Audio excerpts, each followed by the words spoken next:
समीक्षा S Kumar ISC examination में 12वीं में टॉप करने वाली छात्रा है।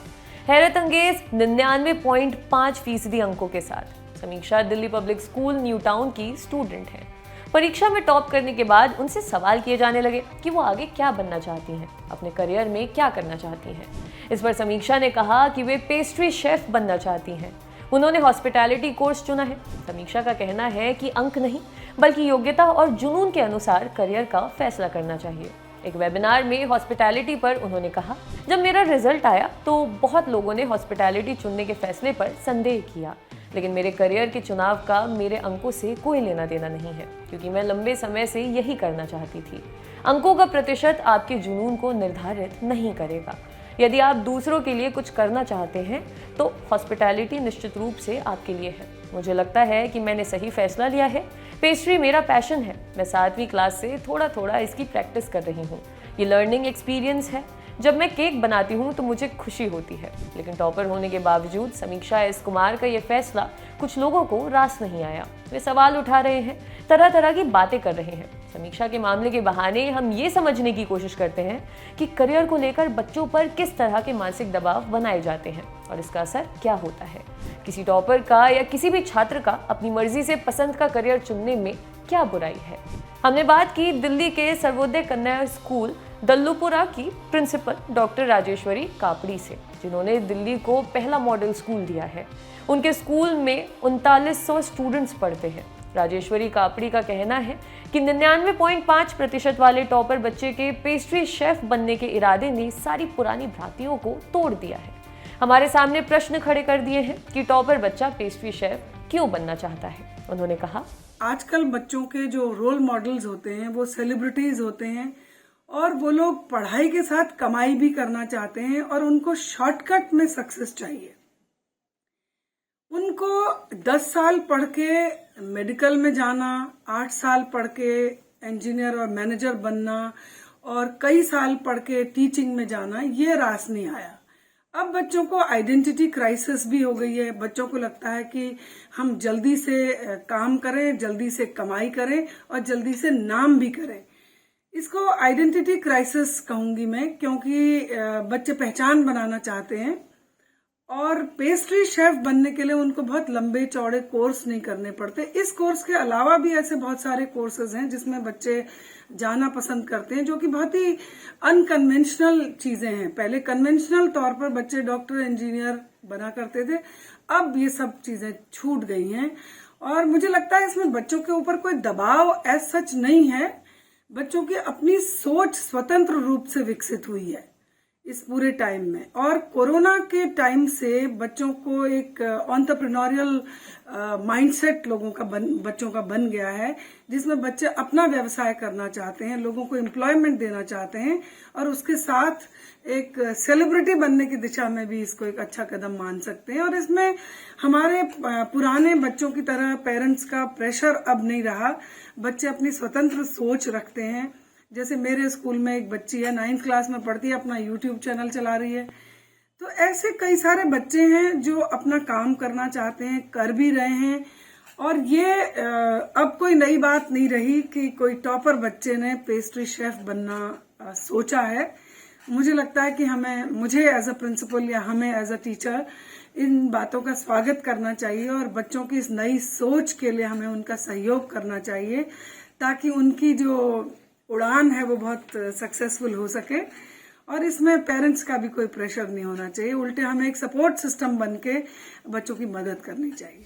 करियर चुनते समय बच्चों पर किस तरह का मानसिक दबाव रहता है, ये समझने के लिए हमने बात की साइकियाट्रिस्ट डॉक्टर प्रवीण त्रिपाठी से। उनका कहना है, स्पेशली जो यंग लोग हैं, हमारे स्कूल के बच्चे हैं या फिर कॉलेज के बच्चे हैं, सो हम लोग जो देखते हैं कि कंपैरिजंस जो हैं उनके बाकी लोगों से, और मोर इम्पोर्टेंटली जो उनके खुद के गोल्स हैं वो अचीव हो पाए या ना हो पाए, उसके बेसिस पे ना, मतलब उस एज में सबसे बड़ा इश्यू आता है कि अपने आप को जो जज किया जाता है या अपने आप के बारे में जो खुद की सेल्फ इमेज बनती है, वो बहुत ही छोटी छोटी चीजों के ऊपर कंप्लीटली डिपेंडेंट होती है। तो basically what I am trying to say is कि मान लीजिए एक अडल्ट है, वो 4-5 चीजों को लेके अपने आप को नापता है या अपने आप को इवेल्युएट करता है, बट बच्चे क्या करते हैं कि एक सिंगल गोल के बेसिस पे अपने आप को इवेल्युएट करने लगते हैं या फिर अपने आप को जज करते हैं, और अगर उस चीज में वो उतना सक्सेसफुल नहीं हो पाते तो उनका ब्रेन या उनका माइंड उनको सिर्फ ये सिंपली दिखाता है कि are they are a successful person और दे आर अ फेलियर।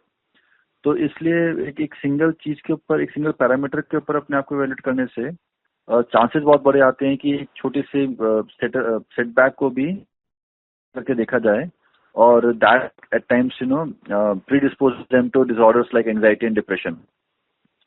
और जैसे कि हम लोग आते हैं हर साल कि कई बार सुसाइड्स हो जाते हैं, वो भी इसी का डायरेक्ट इम्प्लीकेशन है।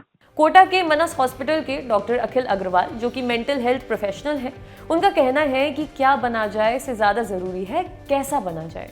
बहुत बार जब बच्चा पढ़ाई में अच्छा होता है या टॉपर होता है तो बच्चे के पेरेंट्स उनके जरिए अपने सपने पूरा करने की कोशिश करते हैं। डॉक्टर अग्रवाल ने हमें बताया, बहुत बार क्या होता है कि जब बच्चा पढ़ाई में अच्छा होता है या वो टॉपर होता है या कोई भी बच्चे, ज्यादातर केसेस में उनके पेरेंट्स उन बच्चों में अपने ख्वाब पूरा करने की कोशिश करते हैं। ऐसा एक केस हमारे सामने आया जब एक लड़की, छोटी सी 6 साल की लड़की ने नहाना धोना तक बंद कर दिया, कपड़े पहनना जो है उसने नए कपड़े पहनना बंद कर दिया, केवल इसलिए क्योंकि उसकी मदर चाहती थी कि वो मॉडल बने। और उसकी मदर उसे हर दिन ये टोकती थी कि तुम ऐसे बैठो, ऐसे चलो, ऐसे खाओ, ऐसा बिहेव करो। तो दोस्तों, हम बेवजह अपने बच्चों के ऊपर प्रेशर ना डालें। कहते हैं ना, बच्चे उस गीली मिट्टी की तरह हैं जिन्हें हम जो शेप देना चाहें वो दे सकते हैं, लेकिन साथ ही उस मिट्टी की भी इच्छा होनी चाहिए कि वो किस तरह का शेप चाहती है। यदि हम उस मिट्टी को उसकी क्वालिटी के अकॉर्डिंग शेप देंगे तो ज्यादा अच्छी दिखेगी, ज्यादा मजबूत दिखेगी और ज्यादा टिकाऊ दिखेगी। इसी तरह से दोस्तों, हर बच्चा अपने आप में यूनिक है, हर बच्चे के अपने ड्रीम्स हैं, हर बच्चा सभी विषयों में पारंगत नहीं हो सकता। हम बच्चों पर बेवजह प्रेशर ना डालें। हम बच्चों को गाइड कर सकते हैं, हम उन्हें समझा सकते हैं, लेकिन हम उन बच्चों में अपने सपनों को दोबारा ना देखें। सपने देखना अच्छी बात है, लेकिन बच्चों को सपने देखने दें। मैंने कहा ना, आप उन्हें गाइड कर सकते हैं, आप उन्हें विश्वास दिला सकते हैं कि ये अच्छा है, लेकिन यदि फिर भी बच्चे का मन है तो उसे अपना सपना जीने दें, उसे अपने सपनों के अकॉर्डिंग उड़ने दें। दोस्तों, जब उड़ान बच्चे के पंखों के अनुसार होगी तो वह निश्चित ऊंची उड़ान भरेगा, लेकिन यदि उसके पंखों पर आपके विचारों का बोझ होगा तो वही दबकर वो जो पक्षी है, वो बच्चा है, वो दम तोड़ देगा। तो सबसे इंपॉर्टेंट है कि हम कैसा बने। हम वो बने जो हम अपने विषय में पारंगत हो, हम वो बने जिससे कि हमारी पहचान बने, हम वो बने जिससे कि हमारे मन को खुशी मिलती हो, हम वो बने जो हमारे अंदर छुपा हुआ है, जिसे हम दिल से चाहते हैं। डॉक्टर अखिल अग्रवाल जोर देते हुए कहते हैं कि बच्चों को वो करने दें जो वो करना चाहते हैं। ऐसा नहीं होने पर वो डिप्रेशन, एंजाइटी, पर्सनालिटी डिसऑर्डर का शिकार हो सकते हैं, किसी एडिक्शन का शिकार हो सकते हैं, एंटी सोशल पर्सनालिटी बन सकते हैं, गलत राह पर जा सकते हैं, उनका भविष्य बर्बाद हो सकता है। आपके लिए खबर लिखी थी हमारे साथी डेविड ने। देखते रहिए दी लल्लन टॉक। शुक्रिया।